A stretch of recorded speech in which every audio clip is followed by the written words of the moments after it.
welcome. It's amazing to see so many people get up so early, and well, us too, actually.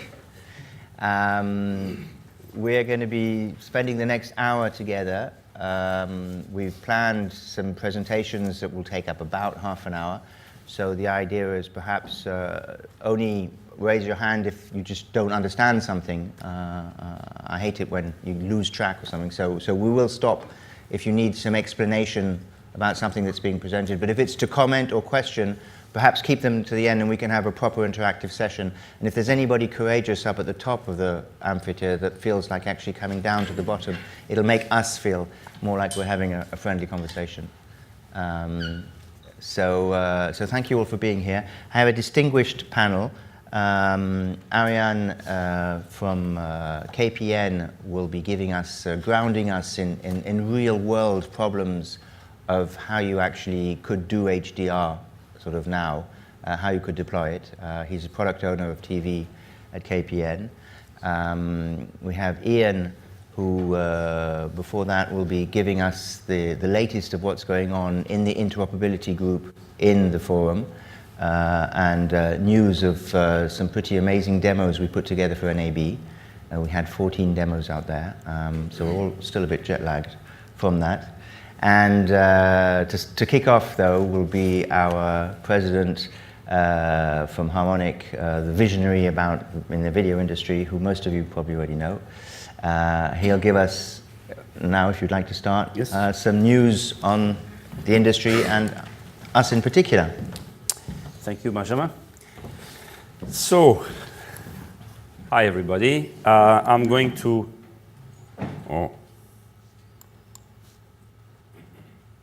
It's supposed to work? Yes? No? No, it's not working. 1 minute. Now it will. But it's not Ultra HD, it's HD technology, so I think it's not ready yet after 10 years of commercial. Just kidding, trying to make it like in the news. Okay, so I'm going to share with you what's happening in Ultra HD, and they told me to be short, so since I'm the president, I'm not going to go into details. So first, I want to share with you how successful this group has been. So we created this group actually 2 years ago, and we are about 60 members today, and you see in this chart, we have a lot of operators, just to name few. Comcast, DirecTV, New Lion, PBS, Sky, DTG, Cable Labs, and then we have all the French, German, Italian HD forum, which means that we have a very broad reach. And of course, the goal is to bring this community of vendors, operators, into the way to collaborate. It's a collaborative work. It's not an SDO. It's a group of companies who want to make Ultra HD happen. So where do we stand today? In terms of members, as I mentioned, we have 60 members. We are publishing guidelines around each trade show. So the last one was at NAB, and we have taken the challenge to integrate watermarking. So for those who don't know, watermarking prior to the Ultra HD Forum, we had the specification from the Movie Labs, who gave a very high-level spec. So this is the Movie Lab specification, and each vendor implemented that in a completely incompatible way, which meant at the end, for the community, in the video community, it was impossible to generate one stream. You had to generate multiple streams. You had to implement multiple APIs, so it was extremely complicated. Now, the goal and the vision we have is one single API that will be used for encoders and decoders, and which means that operators will be capable to integrate watermarking into their product plans. So we announced the spec here, which means you can expect in maybe 2018 to see commercial announcement for watermarking based on the Ultra HD Forum guidelines. Interoperability, I will let Ian mention, but for us it was very important to demonstrate Ultra HD in action, and we had 11 demonstration of our phase A, which is what can be deployed today, and 3 demonstrations of the phase B, which is what we think is going to happen in 12 to 24 months. We are also working actively to liaise with different SDO, so DVB, ATSC, SIMT, and CTA are the current organization we are liaising with, but we are trying to expand that. And of course, on the communication side, we have the masterclass on HDR at NAB. So here you have a very, very small overview of what we have on HDR to share with you, but this is where we are today. So where are we going next? So first, we'd like to share with you, there will be a Plug Fest organized by DTG. So this is the digital TV platform inside here in UK, and the German DTV platform will also join. So we are going to do an Interop Plug Fest between all the different equipment that the UHD Forum is bringing, the content we are bringing, and then we are going to test against different set-top box and TVs. On the guideline, we are going to share with you in the next slide what is the Phase B. Why we are talking about the Phase B, just because the silicon you have today in your set-top box and TV cannot go beyond a certain level of specification. For those who don't know, ATSC3 is being launched this month in Korea. Do we have someone from Korea here? No? So Korea is going to launch for the Winter Olympics in 2018, and then we'll have our first meeting in Korea at the same time. Also, so some Huawei people in the room. We have China asking for more interaction so that the forum can present his idea. We've done that with a lot of success 2 years ago in Japan. And we want to continue to go all around the world to get the community beyond the US, beyond Europe, but also towards Japan, Korea, and China, which has, by the way, the largest number of UHD TV deployed commercially. Of course, on the liaison, we would like also to improve our relationship with the UHD Alliance. We have started to look at the broadcast application. So we are mostly doing broadcast and live, and now they're starting to look at how their specification could be also applied to broadcast. And then in terms of communication, we're also looking at having a booth at IBC, since we felt that our presence at NAB was quite a success. So, Phase B. What are we talking about? So for those who are specialists in Ultra HD, I'm trying to stay brief. Next generation audio today is mostly channel-based audio, and we want to move to a next generation technology called object-based. So the idea is that you'll be able to compose on the production completely independent audio objects, and then the decoder will have also the capability to compose based on the user interest.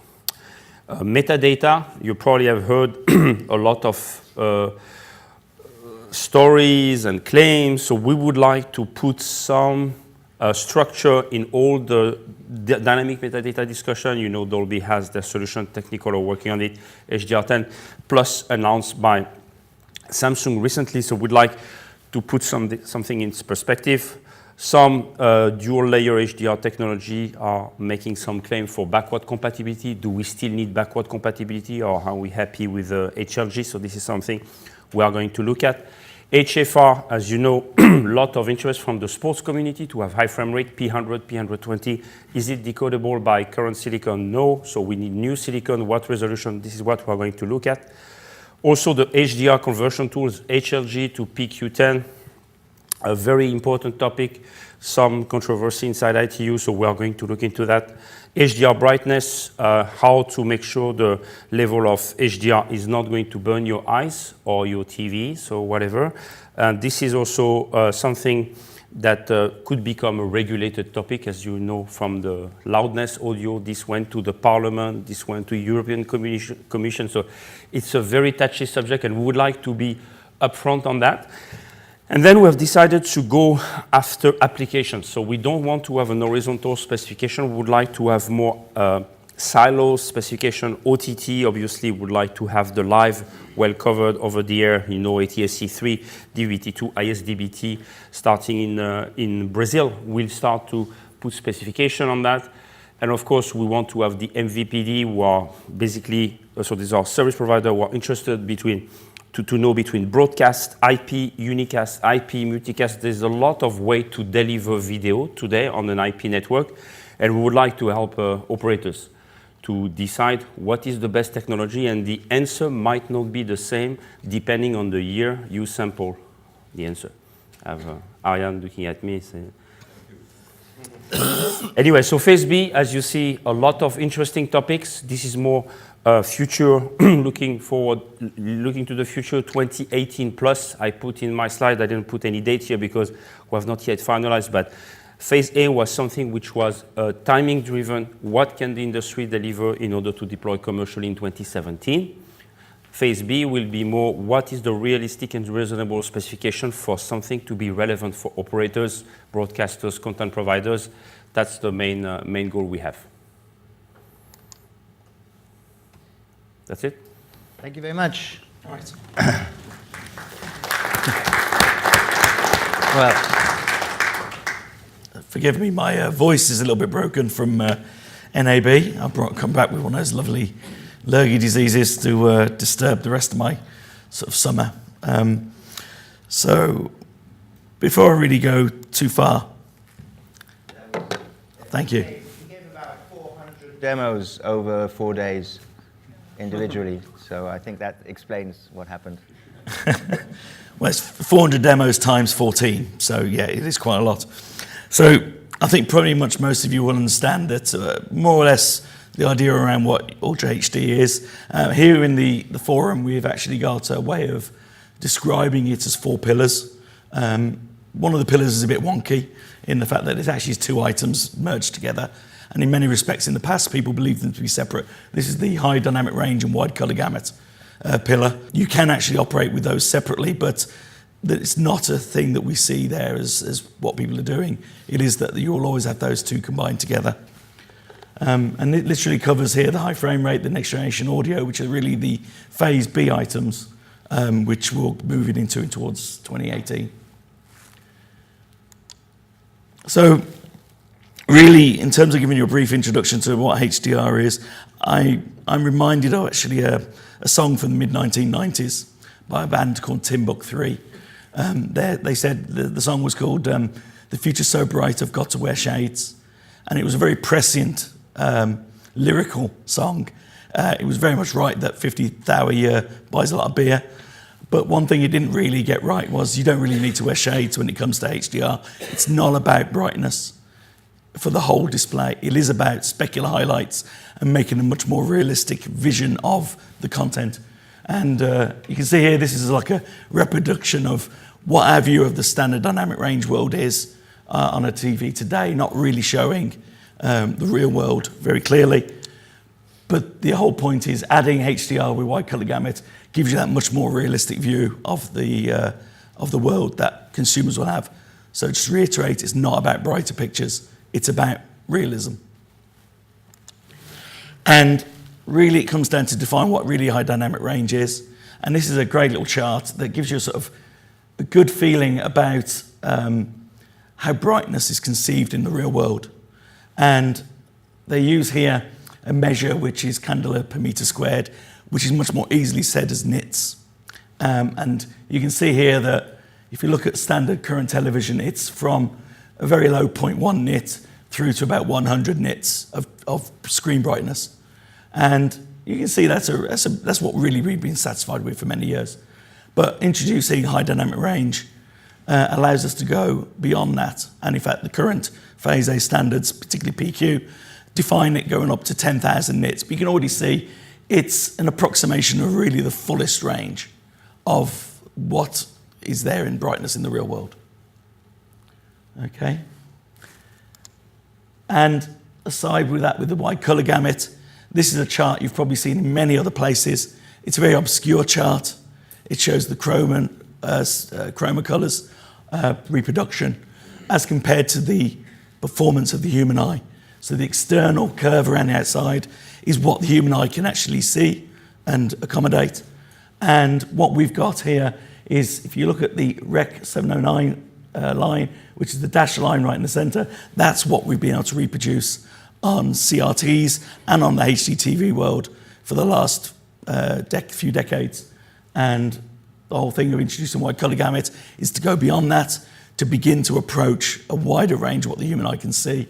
And this is what Rec 2020 is, which is the standard that defines this wide color space container that we can actually produce our content in. Now, I also introduced a third one there, which is DCI-P3, and this is because this comes from the Digital Cinema Initiative, and this is pretty much used now to describe what most content is being produced in, and in fact, many displays are actually conformant with that level of colour reproduction. So it's important here to realise that we may stretch for Rec 2020, but it is just about producing content that's much better than Rec 709. And to give you an understanding, current Rec 709 to DCI, the Rec 709 is about 71% of the colour range of what DCI-P3 is. So it is a significant jump up in colour range. Now, the other thing to really understand as well is those two pieces of information, the dynamic range and the wide colour gamut, are really part of a 3D space. And this is a tip of the hat to the discussion about the volume of high dynamic range and wide colour gamut. And this diagram here shows those three dimensions together as one. And you can see there a good way of visualising the whole of space of what the content will be produced in, and there'll be another representation of what the display panel can produce, and they can be matched together. So, Phase A. Phase A has been really much a discussion of two formats. The first one, the oldest one, is perceptual quantization. This is the format that has been created largely by Dolby and then given to the world as a benefit to all of us. Of course, they kept some of the better aspects of it to themselves, which you'll see in the world of Dolby Vision, but they have to have a basic format for representing high dynamic range, wide color gamut, and UHD content to you. Now, perceptual quantization is a very big difference and change from what we've been doing with HD in the past. It's a screen referenced reproduction. In other words, every code word of digitalization of the color and brightness is actually matched to an absolute light and color level. It's not referenced to the screen, which is what the other format is, which is high bid like gamma, which is referenced to the actual original content, and the screen does its best to reproduce things the similar way to what we do today with HD. The other aspect of PQ is,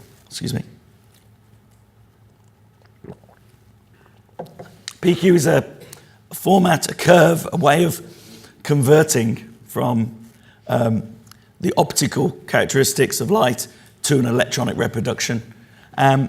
But it does that, PQ does it in an absolute way, but it also likes to provide information, additional information to the television display to allow that television display to make the best view of that content. And this is where the metadata comes in, which describes the content in a way that the TV can then adapt quite easily. So the key two pieces of metadata people discuss are the average light level and the maximum light level of content. And whenever you hear a lot of discussion now in UHD about metadata, this is really what they're focusing on. There are other metadata parameters, but these are the main ones that people talk through. The other thing, you may also hear of HDR10. Now, HDR10 is an interesting thing. Many people have described it as a format, but in actual reality, it's a profile. It's a particular set of parameterized values and technologies that are part of PQ. So it's important to stress that because you'll hear a lot of discussion probably in the market from Samsung, etc., about them trying to do certain things and other parties trying to trademark certain values, but it's a profile. It's a set of standard, description of a set of standards that come together that the Ultra-A Blu-ray Association use to produce their content in. An important thing also about PQ, it's a HDR-only format. It doesn't offer any backwards compatibility with a standard dynamic range display, which is not very useful for the broadcast world. Then we have hybrid like gamma, a format derived by the BBC, primarily with NHK. And as I said, this is a scene reference reproduction, which is very similar to the way that HD is done today. It captures the content in that format and you transmit it to a device, and the hybrid light gamma capability of a TV then decode it correctly as HDR for many displays at HDR, but it also actually has other aspects which are very useful, which has a form of backwards compatibility, a very specific form of backwards compatibility that allows the rendering of that content, the same content, on standard dynamic range televisions as SDR. And it's a property of the gamma part of the hybrid log gamma curve. Okay, an important point about it is the specific backwards compatibility is related to having televisions with a BT 2020 colour space. It's not something which we use for a Rec 709. Now, this gives you a sort of more of an understanding of some key phrases which you'll hear discussed when we come to the dynamic metadata world. And this is things like which are OETF and EOTF. And it's important to have these understandings. So OETF is an optoelectronic transfer function, and EOTF is an electro-optic transfer function. And effectively, it's the mathematical curve that's used to convert from the form of light to electrical signal levels, which are then digitized, and also then for the EOTF to convert from the digital code word values to an optical representation for the display. And these are always involved in the entire end-to-end. And here we show how they present with PQ10, with optional metadata, and also with HLG. And you can see here the main standards that are referenced for the two key aspects, both being the BT2100 standard. And to give you a little bit more visual identification of how these curves, these mathematics actually work, here is a chart showing HLG, BT709, and ST2084. And ST2084 is actually the SMPTE standard for PQ. So here we show the different curves, and you can see how they are very similar in the lower ends, but they are widely varied differently as you actually go up in the actual code word values. This one actually is for 10-bit representation, so it goes up to a very high 1024 different levels. And in actual fact, this actually somewhat shows how HLG and BT709 do correspond at the very lower end of their curves.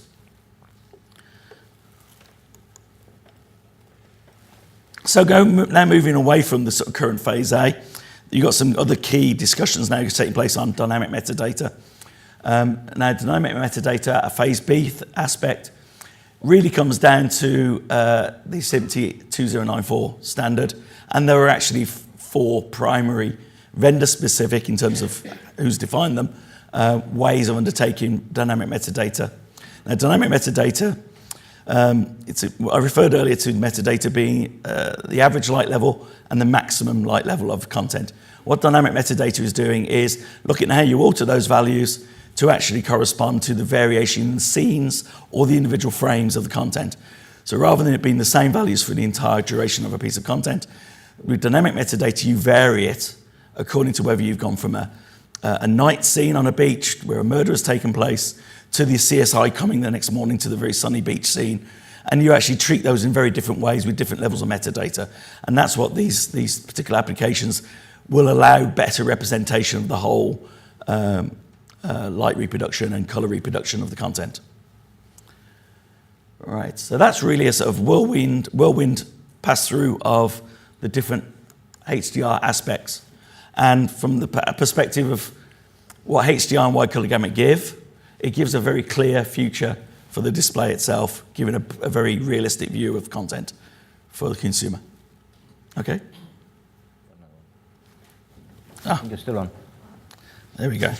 Drink a bit, catch your breath. Yes, we're running a little bit. Apologies. By the way, guys, I'm told that the next the main conference is starting at 9:25, so we can run over just a little bit here. I'll try and not run over too much. But, So the forum took the view that we want to go to NAB to demonstrate to the world that real-world HDR is there now. Technology is present. Business obviously needs to be looked at to actually get things deployed. I'm sure Arian will go a little bit more into aspects of that. So we went to NAB with a range of demos based on what the Interop committee is all about, the Interop working group. And it's about actually to facilitate making it work. I think this is a very long way of saying we're there to demonstrate it works and to make it work. So we've been doing the Interop events now for a little over a year. We started our first one back in 2016. That was at a ATSC event in the US, where we did some base HDR interoperability work, primarily with PQ, including vendors from LG, Sony. We also introduced Technicolor into those discussions. We then very kindly spent some work in September of last year, just after IBC, with Arian in Amsterdam, where we brought together quite a wider number of television manufacturers, again focusing on SDR and PQ-based content, with some HLG content being introduced. And that was a very successful event. People found issues with content, people found issues with TV implementations. We found lots of issues.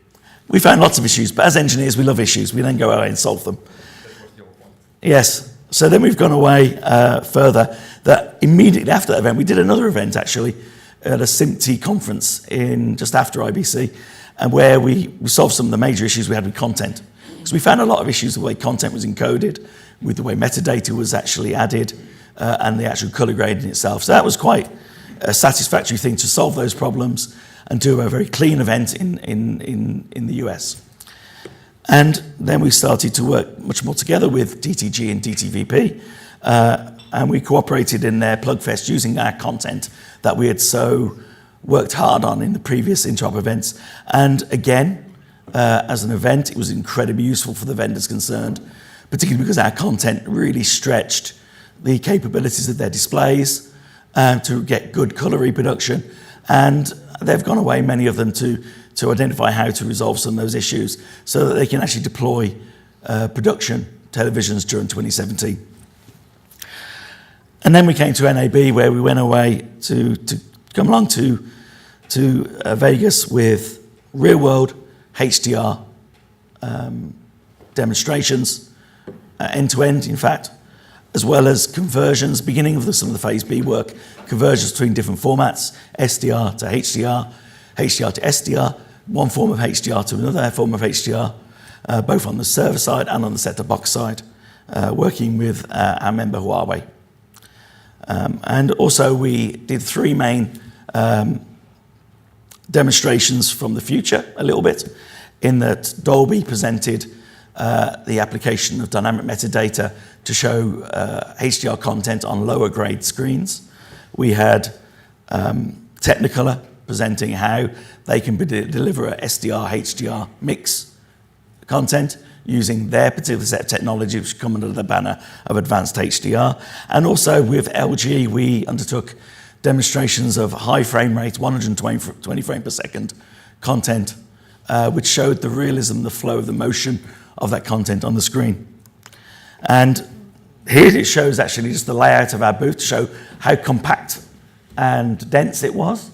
And in fact, the big demo that we actually had was from an operator, which was DirecTV, in that they actually have trials underway of a HLG-based linear broadcast platform.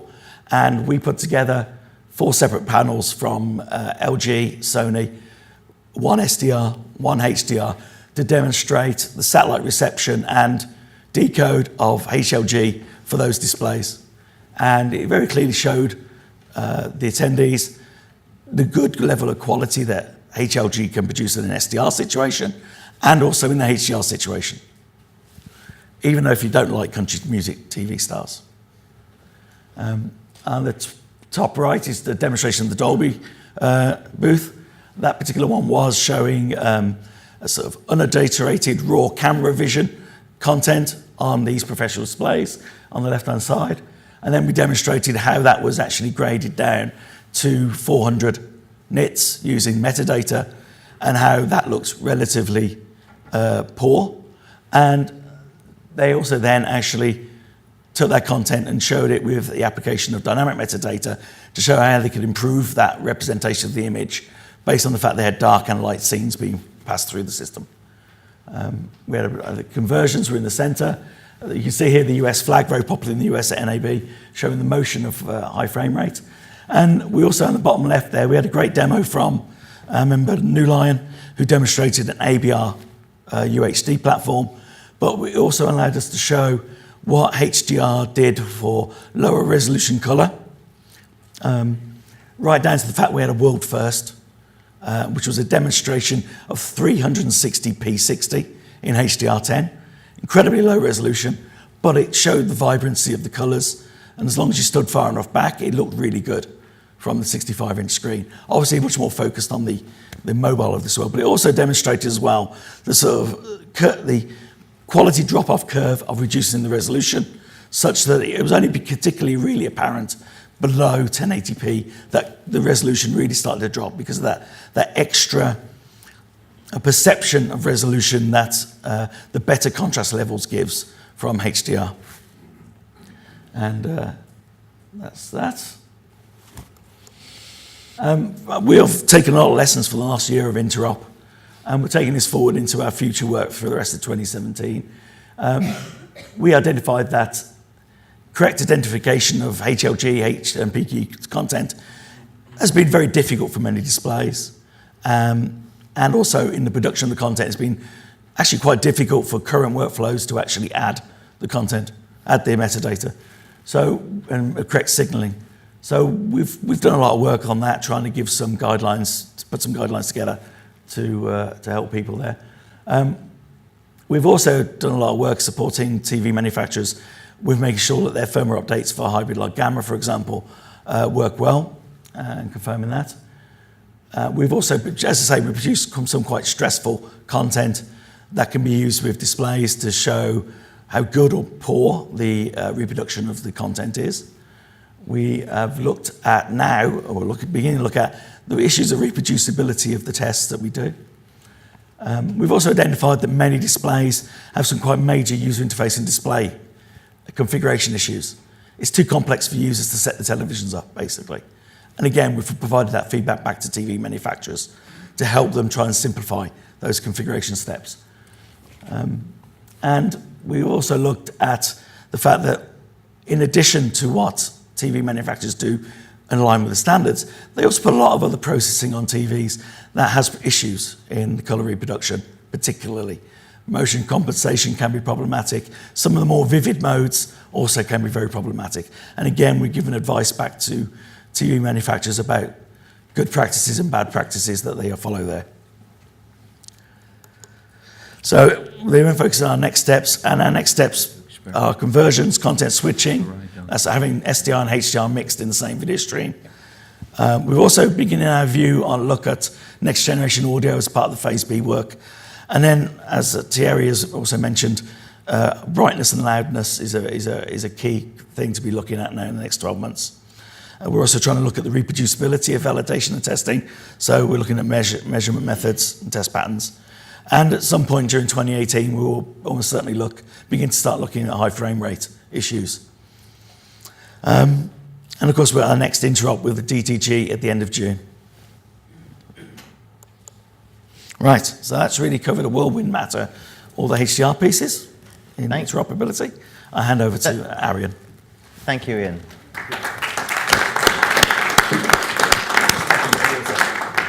Ian, before you are going to sit down, please keep on standing. I want to do a little experiment with you and also derive some statistics out of this session. So if everyone can please stand up, I'm going to ask you some questions. Interaction. Ben, you join us? Thank you. So, who of you owns a 4K TV? Those who don't, please sit down. So that's already quite a number of people. So that's something like 60% of the group. Those people that still stand, do you recall in which year you bought that TV? Those who don't, please sit down.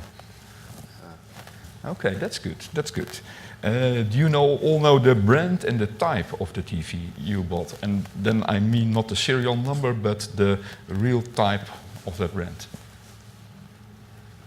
I'm really impressed. I'm really impressed. You all hooked it up with HDMI cable, I presume. Good. Did you do a firmware update on that machine? And is it really up to date? If you didn't, please sit down.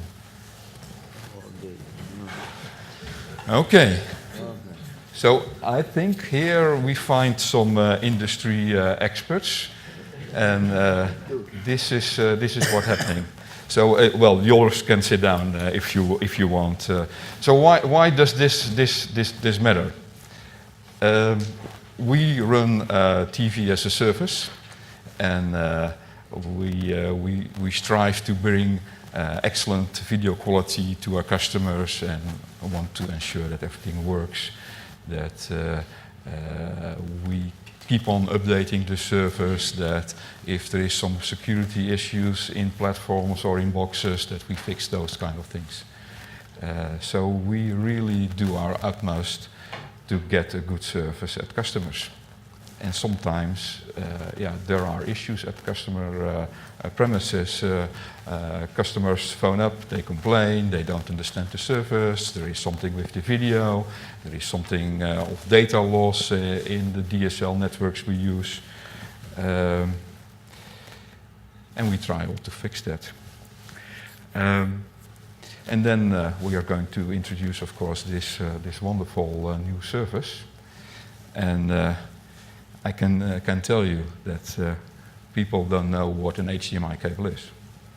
They still hook up TVs with SCART cables because the SCART cable was connected to the TV, and there is a new box, and there is this cable, and there is a connection. So it fits. Well, there is an image, and well, all wonderful. Well, actually, it is not, but we know that, but they don't. And by the way, the HDMI cable is too short because we supply only a 2-meter cable, and it's 2.5 meters. So scheisse. That kind of things happen. And TV firmware upgrades. Well, I don't know. So they call up to the help desk, and well, the poor help desk guy, who is not so knowledgeable as I think Thierry, tries to help them through the process. And we have taught them, of course, that it matters what kind of connection people make to TV sets and what is the setup and things like that. Well, that is, of course, not going to work at all, because people really don't know. Actually, they don't care. They simply want to have a service running, and we shouldn't be pissing them off with all kinds of difficult questions. And still, there is a relevancy there, because this is what people have in their homes. And the fun thing is that, well, at a certain generation, we started in supporting this 4K service, and the older ones, well, too bad. We are not doing the HDR kind of thing yet. It's simply more pixels, and more pixels is also something a customer understands. And then HDR, HLG. Well, Ian used many different, very complex words, and he keeps on teaching me that kind of stuff. But well, I'm really afraid that I need to understand everything of that, because everything has to work perfect. Because if it doesn't work perfect, the customer is going to call, and well, the help desk guy is not going to ask him, does your TV support, what is it, HDR10 or BT, whatever kind of, and the high. So that is the kind of fun that we have in our company, and I think also other operators face similar kinds of well, very interesting challenges to work on. So yeah, Ben warned me yesterday, make your presentation not as a grumbly old man mourning about all the incompatibilities that we have introduced in the industry. And I certainly don't want to give you the impression that I'm an old mourning man. But there is actually quite some challenge in getting this really working. And not only from a technology perspective, but also due to the incredible amount of stuff that people have at their homes, which is extremely incompatible to what we're going to bring to the market, because we cannot support all of that. It is really too complex and quite impossible. So we stepped in at a certain point, and we will make another step to another level, and probably we're not then going to support even all of what is in that profile. Because I also believe, and I think we will be up for discussion, that we also put quite some crap in these standards.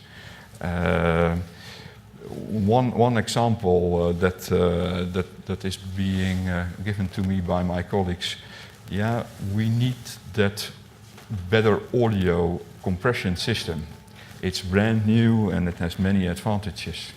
So then I asked to my colleagues, but we already have that new better compression scheme that is called AC3.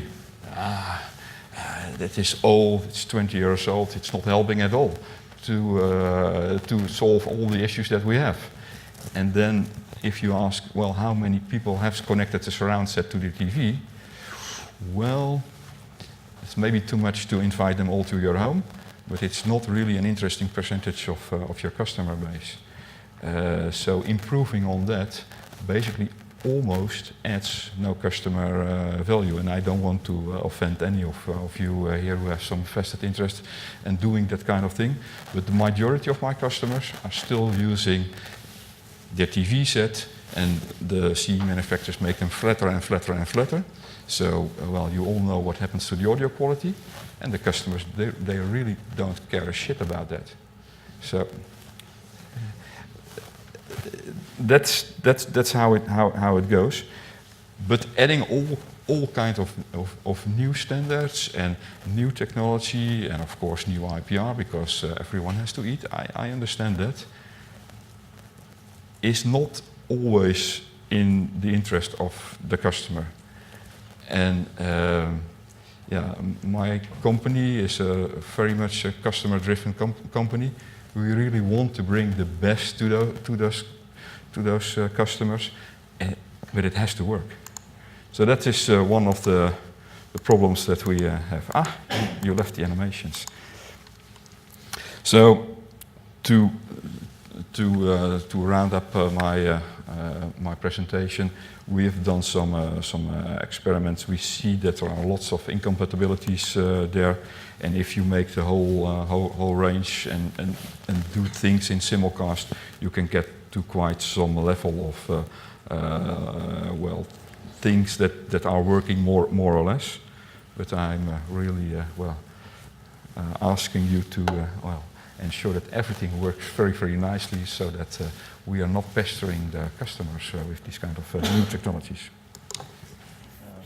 My apologies, that slide was supposed to have gone. So. Okay, let's skip it over. So this is a little bit about us. So then there is, I think, also the high frame rate stuff that is coming up. That is also giving us some new joys of incompatibilities, because it's not going to run on our existing set of boxes. Customers have to buy, of course, new stuff, and some customers have, and they have the new TV with the old boxes, and vice versa. So again, well, imagine what happens to the help desk, where we provide some training to those people, but there is also a high level of changing of help desk people in our companies. And I'm not saying that is really the ideal situation, but that's how it goes for us. It's many students that do that kind of work, and they're very knowledgeable people, but this is something where you need some years of education before you can understand what can be done. Yeah, so I insisted that Arian finish on that slide, so we got the impression that it's true that KPN also looks about the future and is just not just worrying about things that don't work. So thank you very much. So we have up to a maximum of half an hour, a bit less, for questions. I, of course, have loads of questions for my panelists, but I'd like to open the floor immediately for questions if anybody has anything. Well, while you guys are thinking of questions, and we've got some media in the room and stuff, so I'm sure there's some pointed questions for these experts. One, I don't know who'd like to field, is I've heard in the industry that HLG is fantastic because it's backwardly compatible. It's fantastic in this country because the BBC supports it. It's got lots of things going for it.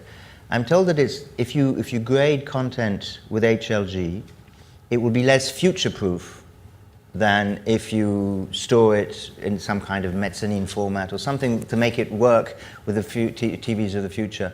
Is that just Dolby propaganda, or is it true? I'll take that one.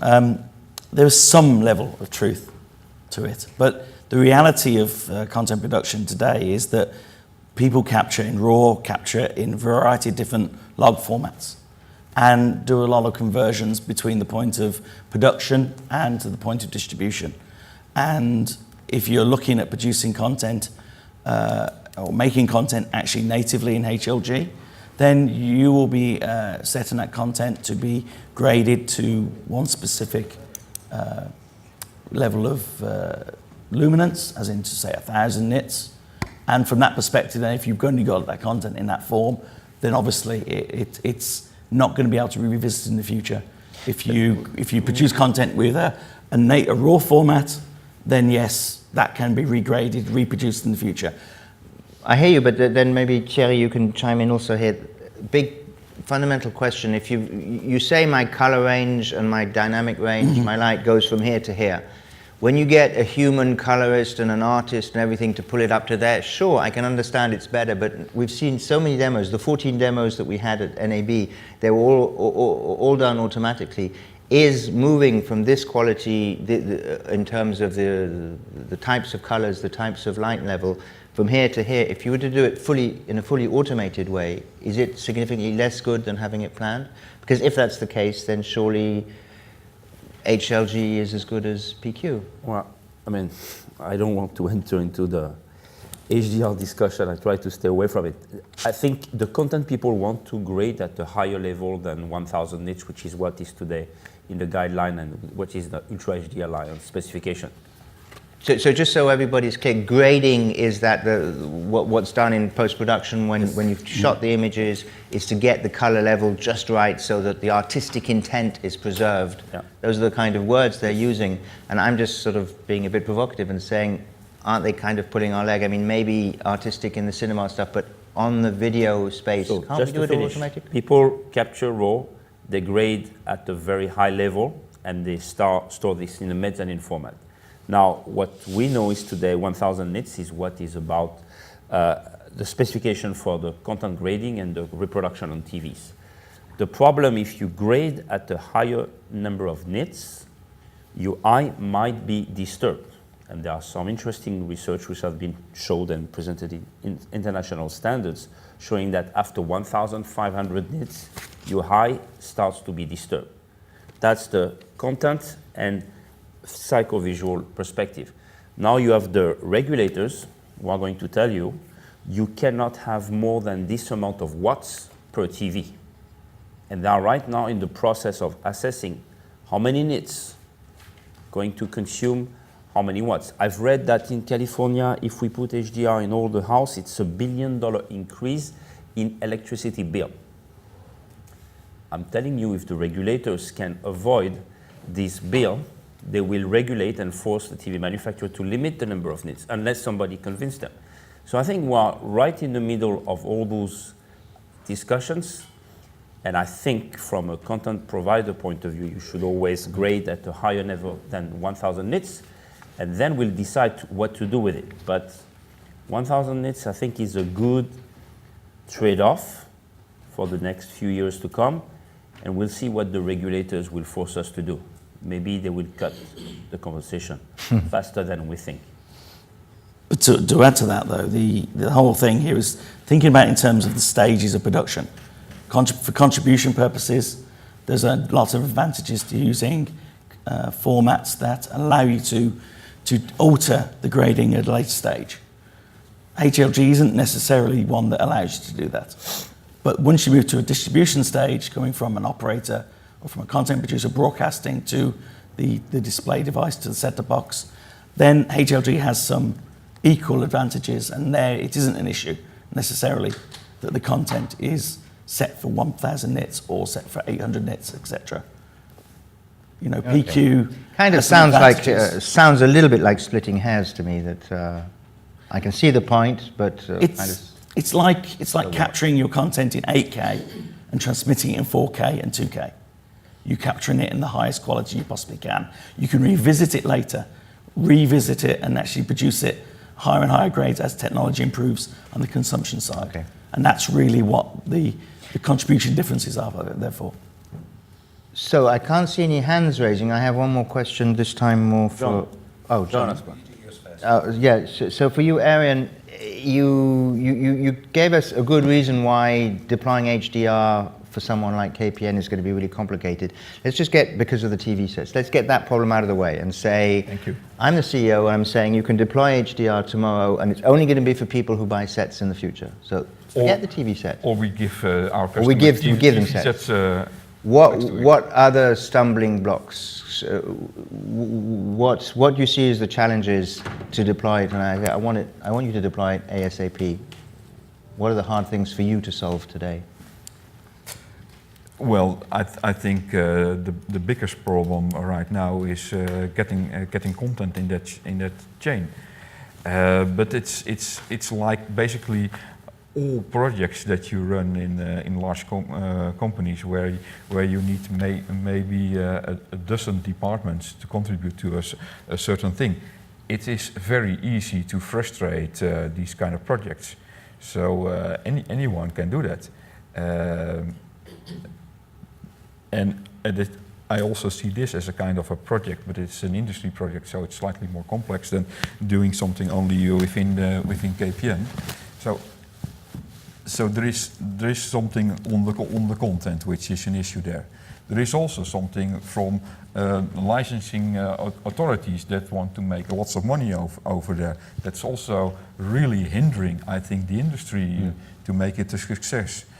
I think the CE manufacturers are doing really a great job in bringing new panels to the market, though I understand that there is a lot of pressure to do more than one release a year, but actually it is also hindering us to deploy. And Okay. that kind of things, that goes on and on and on, and everyone has its own interest. I understand that, but a little bit more of industry synergy on achieving the same goal would really help. Because if everyone is looking only at its own interest, probably it's not going to happen. Yes. Thanks. I would like to make a comment maybe on behalf of the TV manufacturers. We have seen HDR10 support by TV manufacturers. HLG has not been officially claimed by the TV guys. I hope by IBC and CeBIT we'll get a much clearer picture from the TV community. Then it will show interoperability, support by TV guys, including the backward update on the two guys standing in the room who have done the update. So I think we need probably one more year to get things ironed out, but I agree, without content, this is not going to happen. We need content producers, we need service providers, and that's why I think we welcome DirecTV showing HLG live, first time in United States. You understand what it means, that there are still people debating the standards, and DirecTV says, we show it. They don't wait. Same DirecTV in 1995 showed the first pay TV service in the world. So just for you to look back, 20 years back. I don't think we have a roaming mic, so if you can ask your question loudly. You almost touched it actually. It was just about how you prevent that customer care nightmare, and whether you just have very targeted promotional deals with screen makers, where you have a sort of a bundle of the right cable and the right TV. So more precisely, the question was what you've been touching on. Is it feasible for KPN if you were to launch, there's other operators in the room, raise your hand if you have a different opinion, but could you launch and say, okay, customers, do what you want, but we will only support you if you have a Sony display from 2017 onwards, this version, that version. Can you say that to your customers? We probably have to, because we cannot support everything that is at people's home. So there is a point from onward we can support things, but the stuff we can't support, we need to have a damn good story, because if customers have bought this TV set and finally my company is going to offer to the market this brand new service, and those people are happy because they say, well, let's pay the extra bucks to buy that service, and they hook it up. And we tell them, it's not going to work. They are not going to call Samsung because they bought a set over there 5 years ago. They're going to complain to us. So we are going to bear that cost. That's the only way. I think it's important to note that TV display manufacturers are starting to provide commitments for 2017 displays, and they are making noises about supporting it on 2016 displays for the different formats of HLG, HL10. Yeah. And in addition, though, as an operator, you have a set-top box. That set-top box can determine the capabilities of the television and present content accordingly. So in the event that you don't have the level of support for the content you're supplying, it can be possible to provide the simulcast, HD variants, along with some customer messaging about maybe how to resolve the issues via reconnection in a different way, and the possibility of partnerships with television manufacturers to sell up-to-date TVs. And we can probably upscale HD content also to something that gives 4K output. Yes. And then maybe customers don't notice that actually they are not getting value out of their TV, but they don't complain. So. We're getting towards the end. We have time for a few more questions. I can't see if there are any hands. While... Can I just ask? Yes, please. Go ahead. Could you say a bit more about the watermarking that you touched on at the beginning? Is that going to present problems when it comes along? So, I mean, different forms of content. Journalist. Live sports has different requirements for watermarking and the trade-offs between the different... Steve, yeah, Steve, why don't you give us some management summary of why watermarking is important and how we are going to solve the problem? I just want to say, so Steve is from Verimatrix, is one of the participants in the group. How many companies do we have in 5. 5? Yeah. We have 5 security companies. I think the exciting thing, we as a forum, there's some experts in this room who could give you a really detailed answer. As a forum, what we're excited about is we got 5 direct competitors to sit down over a year, work out these guidelines. These guidelines aren't a detailed answer to all the questions, but they are the industry getting together and say, we can't let this go all over the place. We have to go back to the content industry. One of the reasons, what we believe in the forum is content has been produced in at least 4K, if not other aspects of UHD, for the last 5 years or so. And if you go to Dixon's or wherever it is, you buy DVD, Blu-rays now here, I don't know, you will see there's going to be a few dozen. And for Christ's sake, guys, I mean, we know that there's a few hundred movies that have been produced and fully digitally mastered. They're not actually releasing that content. One of the reasons is, and that is why, as a group, we got together and we came out with these guidelines. Then to answer the very specifics of the difference in different kinds, I think, again, under Steve's control, where it's really going to make a big difference is going to be for live content.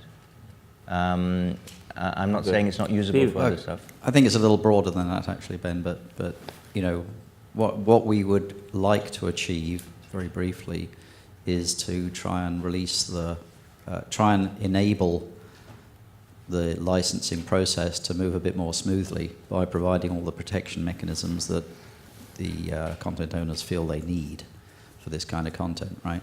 And so if there's an assurance that if there's an expectation that watermarking is required for licensing and distribution of content, then we want to make sure that technology is available in the distribution chain. And so the guidelines help to be able to assure everyone that that process is actually working. And even though there's a competitive situation, that we are all agreed that we can support the licensing process and start to build momentum for UHD-enabled services, right? So that's what we're all interested in, I think.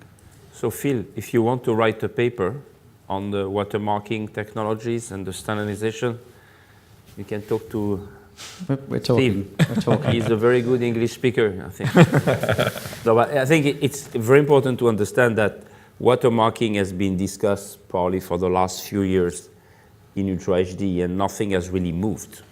Now we want to move the needle, and we want to interoperate. We want to demonstrate a server can talk to an encoder, encoder can talk to decoder, decoder can be authentified. So this across the entire industry. And then I believe once we have that, we get premium content on the TV. Yeah, that's the goal. That's the goal. Comma, By hook or by crook. hacked. That is Premium not hacked content, because yeah. you put an integral box $50 on Amazon and you can hack HDCP 2.2 today. So everything you see HDCP, yes, we support, can be hacked for $50, which is not good. This is not protection. This is like fake protection. So yeah, so there's a Weak. the response to that threat is indeed, Yes. watermarking So is part of the response to that let's threat. help ourselves. That's the message. Let's make it watermarking great again, if I may say. Do we have any? We have a question at the back. Yes.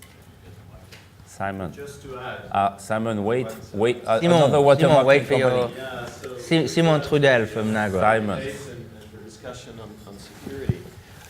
We're part of, as Nagra, my name is Simon Trudel, I'm Senior Director of Product Marketing at Nagra. So on the security group, we're part of it, and we've been actually contributing lately on watermarking. One other aspect of watermarking is also the security services that come around it and the monitoring of illegal streams, and that's also an important area. So you need to watermark the content, but you need to also find out where it's being redistributed and have the possibility of acting with legal instances in a given country, in a given market, to be able to stop the restreaming. So that's a service we provide, and we think that the two work together. So what we're seeing is that content owners are getting that story, and they are investing and putting pressure to have watermarking for 4K content on as many screens as possible.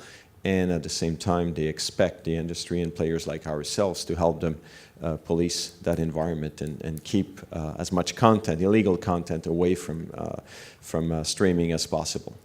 So I would like to make two disclosures. First, Nagra is chairing the security group, so thank you, Simon, for spending the time with your company on the subject. And second, Movie Labs is part of the security group, so the same guy who wrote this infamous spec on watermarking a few years back are also monitoring the discussion and have blessed the work so far. So we think we have a good team there.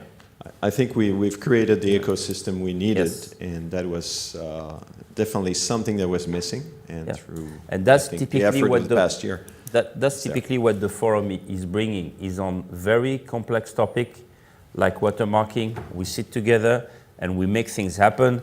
I'm sure we have the same on the brightness HDR, where all the experts on the planet will tell us, I have better eyes than yours and you should go to your doctor before you make this statement.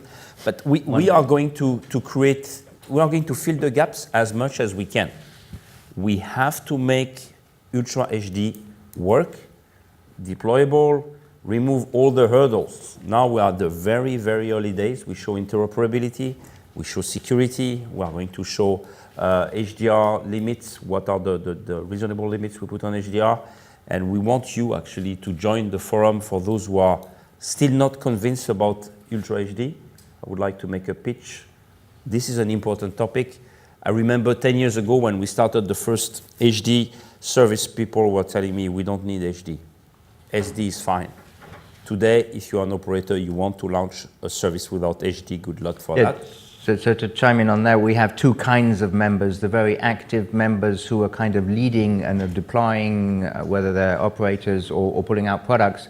And we also have members who are in there to get the very latest information who haven't made up their minds yet. So we're interested in both. It's a fun time. I think we're going to have to wrap up. We have one last, if anybody has one last question. No, he's giving the mic back. One. Steve. So, Steve. Steve. oh, No, Steve. Hand we grenade at the end. we get warning It's too. too early. Okay, now we have to jump. Sorry if making you jump. Alice is doing some gymnastic. So, I guess I was struck by the straw poll that Arian did, where less than half the people in the room actually had 4K TVs of any ilk, right? So, if I could turn the question around, so would you think that collectively that now is the right time to go to that electronics store and invest in a brand spanking new HD TV, 4K TV? Well, it's Actually, like- I'll say an UHD TV because I keep on correcting my other people when people say 4K. I really mean UHD, including I'll take HDR and things like that. So. a first shot. I mean, there's some important choices in life, and maybe buying a TV isn't as important as that, but I remember when I had my first child, or talking about things like, it's never quite right, am I going to do various things? And at one point, the time just is there. There always will be something better. How do you ever get to buy a computer? In the last 20 years, whenever you wanted to buy a computer, there's always been something better. I know it's very confusing as well. One point I'd like to say about that is, I don't remember by heart the date, but I remember the number. In every single major developed market, the first HD channel was launched when there was 3% TV penetration. Talking about the first launch, so in the US, in all European markets, people had access to at least one channel when there was 3% of TVs. We're way beyond 3% at the moment in terms of UHD TV set penetration. UHD or 4K? Shall I give the answer from an operator? Thank you. Yes, I think operator perspective. I would, if it's not broken, I would only buy such a TV set when my service provider offers me a service. Buying it now, while your service provider has nothing there, you can be very disappointed when 2 years from now they are going to bring something. So it's better to wait for them, or switch from operator to one that has. So that's why we are pushing this, because we want to bring really great pictures to our customers, and it can't be that we can get the early adapters also on our platform. Do we have any TV set makers in the room? But then we can, because I mean, that is also part of the issue, is they don't actually always fulfill their promises. I mean, I bought a really high-end TV late 2015, and I'm pretty pissed off, because there was a promise that there would be updates. There was going to be a hardware update available. That hardware, 2.5 years later, I bought my set for almost $3,000. So I said to my son just last week, it's probably still worth something, let's change it. And he spent a couple of hours on the internet and came back and said, sorry Dad, we won't get more than 700 for it. That was after 15 months of life. I'm sorry, Ben, that I gave this advice too late. What, it was 30. Samsung, no? Samsung? Yes. I'd like to give a slightly different view. I'm a person who likes products to work 100%. It's obviously influenced by my partner, who insists they must work. So until 2017, until now, it's been very much, has it got the capabilities and features that I believe that people will launch with? Now they have. 2017, they will have the features. They will have the BT 2020 color space. They will have the HDR10/PQ10 support. They have the HLG support. I think It's there, will be present. It is present. And even 2016 sets almost certainly present. And we're in a period of stability with the technology, because all the Phase B stuff that's coming is very much 2018, 2019. So can I make a plea? Sorry. Right now, good time to buy a TV. So Sorry, Ian, I really don't agree. I really don't agree. Because your service provider will because you're a lucky man, introduce, and I'm just making a joke about this, introduce this service tomorrow. Yes. But you don't know if they implement it in the same way as your TV manufacturer, the standards. I have another little twist Yeah. because I've got millennial tendencies. I have a service provider that has got these HDR features today. That's Amazon, that's Netflix, that's my Blu-ray. And to answer, I don't think you're at risk of a black screen. There may be some at the very Degradation in edges, service, I think, is the best way to put it. potential degradations. But yeah, so I would also go along with Ian's answer in that if you look at it, the only thing that could be missing if you buy your TV set today, one thing, do be careful that you buy a 217 set because the stores are still full of 216 So if ones. And just to say is you might be missing out on high HFR, high frame rate, but the likelihood of that being available on your services is not for at least another 2 years. So saying you're going to buy it now, you've probably got a nice straight run for at least 2 to 3 years, and that's quite long for a TV nowadays. Let me put it different then. Suppose for those cases that I just mentioned and say this is going to happen, please don't buy. And you are convinced that it's going to work with only some slight image degradation. Suppose you promise to all people in your country, I will buy you a beer if you're really not satisfied about the compatibility. Are you going to make that promise? I think you will be bankrupt. If you do that promise, you better not. I think, as I said at the beginning of my presentation, 50,000 a year buys a lot of beer. You may buy me a beer if I'm... Arian, but that's the issue. Ian, you don't have to make that promise. No. I'm also with the service provider. The service provider has to make the promise. Yes. And it all comes back to what Arian has said. They will call the help desk and we won't be able to help you guys. We won't even be able to explain what is going on. Because if I say, I'm a technician, I come from the video domain, if I see all those abbreviations popping up, it has to be made a lot simpler for the service to really catch on a major scale. Talking about 2 million set boxes that you support in a small country, different generations, try to explain that. Yeah. to the customer. But For 4K resolution, that's what it will be if you don't take care.